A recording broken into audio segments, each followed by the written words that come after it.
Hi, I'm Ali and welcome to my channel. Today I have something a little bit different for you.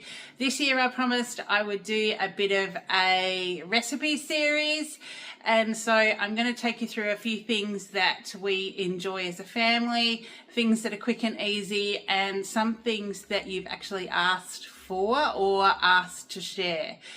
I'm not quite sure how they're going to go. I'll do as much filming as I can, but we are in an open plan home, so once the house is full and busy and the TV's on and people are relaxing after school and work, it is actually quite difficult to have a quiet time to film. I may do a voiceover, but just wanted to give you a heads up of this is what we're going to do. Today I'm going to do our taco salad, which you will hear me talk about quite a lot in my grocery hauls, and I'm going to take you through a little bit step by step, but just to show you what I do. So here are the ingredients I'm going to start with. I'll show you those first and then we'll show you a bit along the way. So these are the first items that I need. I've taken the plastic off just so it's not glaring in the light. I've got big windows over this side and there's lots of funny shadows showing on at the moment just because of the time of the day. So I've got a 500 kilogram packet of mince.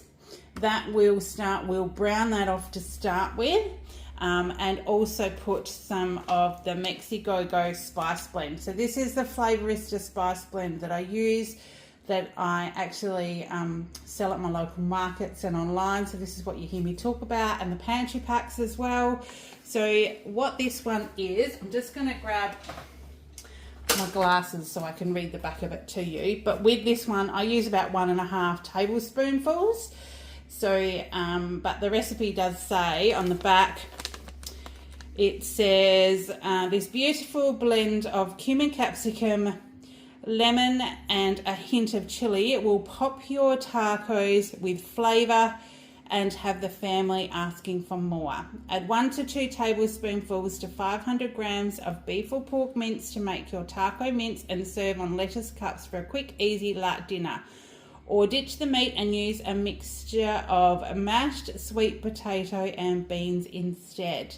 So as you can see by the ingredients, it's quite clean. So we have cumin, onion, red bell pepper, which is capsicum, garlic, paprika, salt, oregano, chili, lemon zest, caster sugar, ginger and marjoram.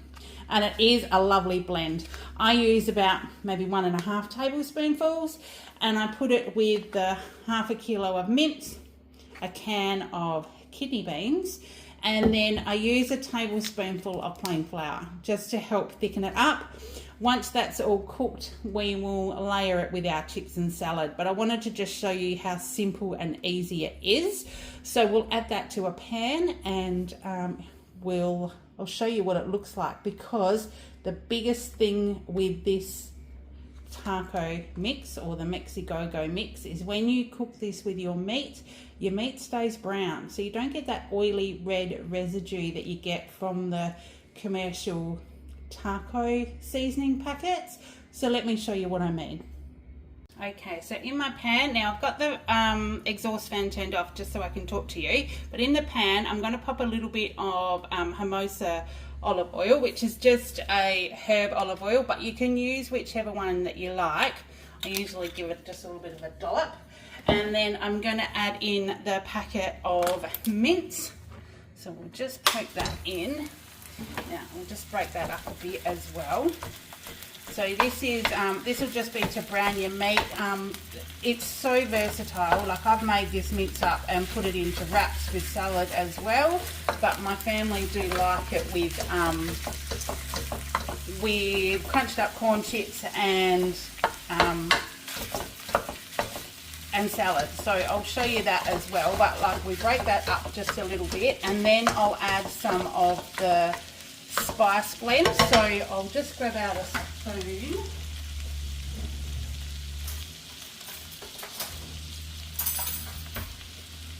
I'm a little bit unorganized because I'm still trying to work out how to do this. So now I've got the Mexi Go-Go spice blend, the Flavourista one, and we'll add probably, that's a teaspoon, so a heaped teaspoon, and then probably another half. So just add that, but like I say with a lot of the Flavourista blends, once you try it 2 or 3 times, actually measure with your heart. You go with what your family tastes are, and then we just mix that around. So I will show you once that's all brown. You can see now that this is browning nicely. I always use a non-stick pan. I just find that it does help to brown things a lot better. And if I hadn't have shown you me putting in the Mexi Go-Go Spice Blend, you actually couldn't really tell that it's in here. So there's none of that oily artificial red residue. It's just browning nicely, and I can already smell it. I wish you could smell it. It smells delicious, but it's as it's starting to brown now, I'm going to pop in the kidney beans. Now I have just popped them into a strainer and rinsed them, so that's 1 tin. And we'll stir that in as well. And it does smell really nice. This is at the point where if you wanted to season it a little bit, that you could with a little bit of salt. I have a little salt pig that lives here by my stove, and it just has a little lid that's magnetic. So a salt pig, it does have a Flavourista flavoured salt in there. At the moment it's Karami, which is it's a discontinued one, but it actually has a little bit of chili and Szechuan pepper. So I only use a little tiny bit because obviously the Mexi Go-Go does have a little bit of chili in there, but I just put a little tiny bit more in there just to give it a little bit of a seasoning. And that Szechuan pepper does give it a nice little kick, but you can just use the flavoured salt that you wish, or plain salt, that's fine. I use the Flavourista ones because I've literally got them all on hand. So I get to try them all, I get to play with them. It's such a great thing to have in your pantry.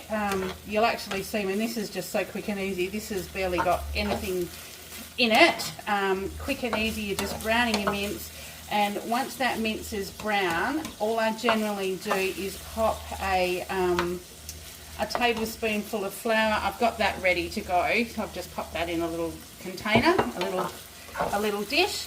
So we brown all this up, and then all I'll do is cook it with the lid on it for a little bit, add the flour, and then literally that is all you need to do for your mince. And you can see there's no red oiliness in here at all. There's a little bit of juice that's cooked out of the meat, and then that little bit of oil that I've used as well. It's just so tasty, so delicious. It really is a family favourite. We have it quite a lot. Actually, I might even pop that little bit of flour in now. You don't even need to use the flour if you don't want to. I do, just because it tends to just bring it all together and keeps those yummy juices. So when you're actually putting it over your meat, over your chips, and making it into a little salad, you've got that nice deliciousness there as well. And there's actually not much liquid in there, so I might pop a little bit of water in there as well, just a tablespoonful or 2. I'll just pour it in out of the kettle, and that will also help just steam it, and that'll cook it all nicely as well. So that will be the actual colour of that final mince when we start to pop it on our salad. So that's delicious. So keep it, 15-20 minutes, however long that you want to cook that for, until the meat's all nice. And I'll show you again the finished product. I'll show you once the mince is cooked. I will probably do a voiceover when I add the chips and the salad, because the family will all be home by then, and it will be a little bit more noisy. But we'll see how we go. If hubby's late home from work today, I might do tea for Kale and myself, and then I'll be able to show you. So I've just got my camera set up on a tripod on the bench right by the cooktop, so hoping that is all right for you and the steam's not getting in the way. But I will, like I said, I'll edit this. This is my first one, so this is a bit of a practice one to see how I go. But I'm going to go and put the exhaust fan on now, pop the lid on that.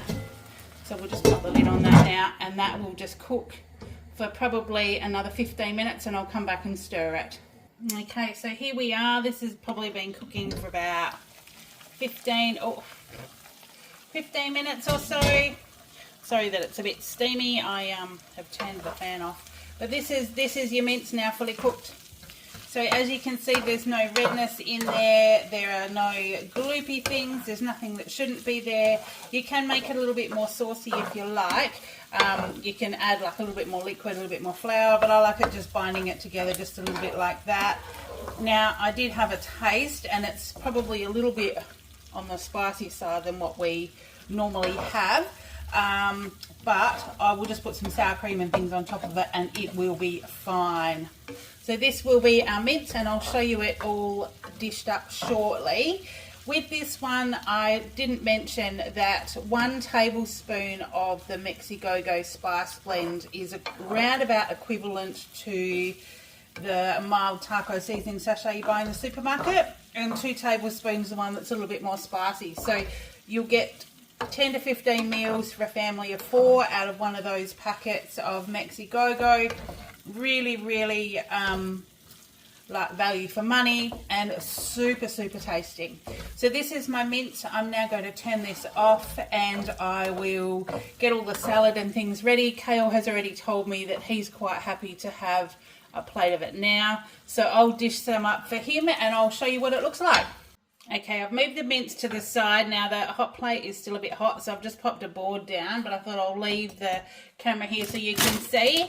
Now I've got the, these are the corn chips, just the Woolies ones. All I do is crunch them up in the bag, so I'm just going to tip them out. So when you've crunched them up, they are quite a lot smaller and easy to eat with a fork.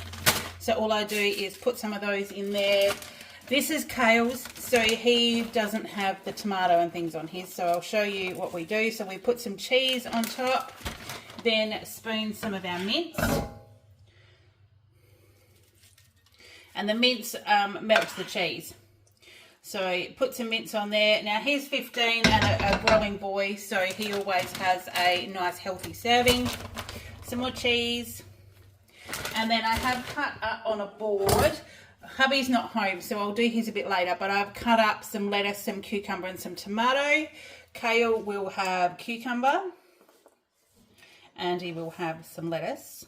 So this is what I do. It's just literally put on a board, chop everything up, and you can just pile everything in as you like.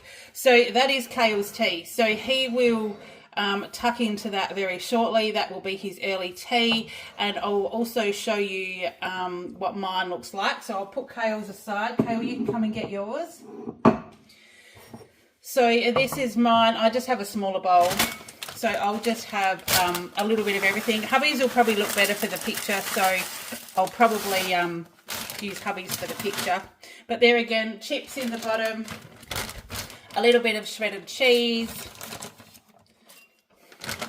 some of the mince. So if you've got people in your family that like and dislike different things, this is where you can tweak it to what everybody likes. And we do like cheese top and bottom purely because that then makes it tasty and it melts as well. So, and I will have the remaining of the salad, which is half a little tomato, and then your lettuce and cucumber, and we'll just scrape all that off in there. So mine usually has just the bits and pieces left over. And what I do like with mine is I put a little bit of sour cream on there. So just a spoonful of sour cream on top. And then it stirs through and does sort of like create that little bit of a dressing for you as well. So a bit of sour cream. And sometimes I do a guacamole. Other times I just use the Souly Guacamole Spice Blend. So this one, this is all flavors Mexican as well. It's so versatile and will be added to a range of your everyday favorite dishes. Add 1 tablespoon to scrambled eggs. Mix 1 tablespoon into a large avocado for a green guacamole. If you have no avocado, mix 1 tablespoon into half a cup of sour cream for the next best thing. Onion, garlic, red bell pepper, which is capsicum, cumin, parsley, chives, chili, black pepper and salt. But all I do is I literally tip a little bit onto my hand. So I have a little bit like that, and I just sprinkle it on top of the sour cream. So that's what I do, and that will flavour the sour cream enough. Actually, I might just have a little bit more. And I just tip it onto my hand so that I'm not digging my fingers into it. But I just pop a little bit onto there, and then you stir it up with a spoon or a fork, and that is dinner done. So hubby's will probably be the thumbnail picture if I remember to take one. Otherwise, I have taken a few other ones along the way to show you, but that's it. It is purely simple, tasty, delicious. Kale, how is it? He's not listening to me. He's tucking into it. He's already into his already. So that's what I've got to share with you. That's my first recipe for the recipe series. If you have got any other things you'd like to see, please don't hesitate to let me know. And until next time, I hope you're having a great day. Take care, and I'll see you in the next one. Bye. Mixed up and ready to eat. Delicious. Can't wait to tuck in.